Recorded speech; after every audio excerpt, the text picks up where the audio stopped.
Okay, we got this far. So it's on the wall. It's ready to go. And the first thing I always do, this is a fitting that's probably not hard to get, but it was for me because things are so hard to get lately. And it goes back here. Let's see, move this out of the way. And what that is, that's the condensate drain.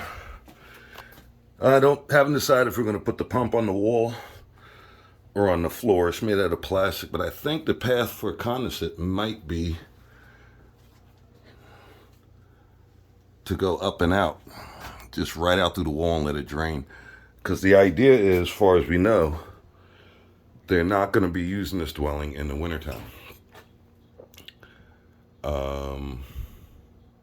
Yeah.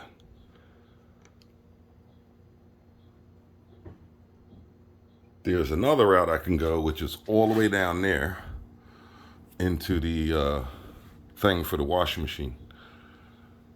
Or better yet, yeah, that's another route. So we'll see which one's better. I could always put it that way with a frost closure on it, just in case they decide to use it in the winter or the cold months. I'm pretty sure, even though they have a heating system, they're just going to be a summer place. So I will ask that question again, but there it is. That's the new version of the 240. Pretty good heater. And as you notice, the clearance back here is just murder. So if I stand on the side, you'll see all my clearances. And this is a Rue Goldberg. I have no idea what the hell they did when they did this. But there you go. I just noticed this too. They added a switch here. Let's see if I can make it click. Hear it? That's a switch for the exhaust. And I think what had happened in the past, I can tell this is a new style, because both of these flanges were identical. And here you can read where it says exhaust intake. And that's why they make condensation, because in the wintertime, which they hardly will be using, it draws cold air from the outside into the combustion chamber, into the exchanger. Combustion chamber, exchanger, same thing. And it sweats and it makes a lot of water. So I have a feeling that it's not going to make much water, and that's why we'll probably exit or terminate the condensate right through that wall and just let it fall in the grass, since it'll be mostly summer months. But as it gets towards October, November, it does get cooler and it will make water. So that's the last video for today. It was pretty much of a challenge to get it in there where I wanted it. But finally it's up. And the last thing I did when I was explaining to you about the wall is the support.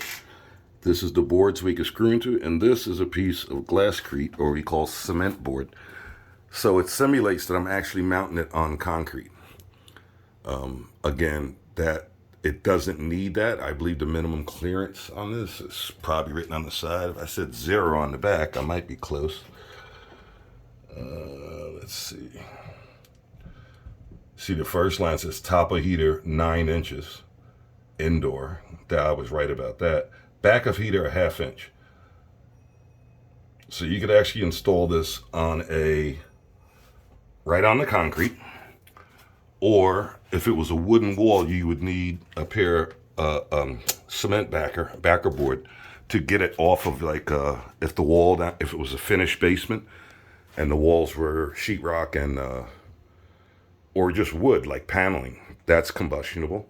You would add a sheet of this, which is a 1/2 inch, and legally that would get you legal.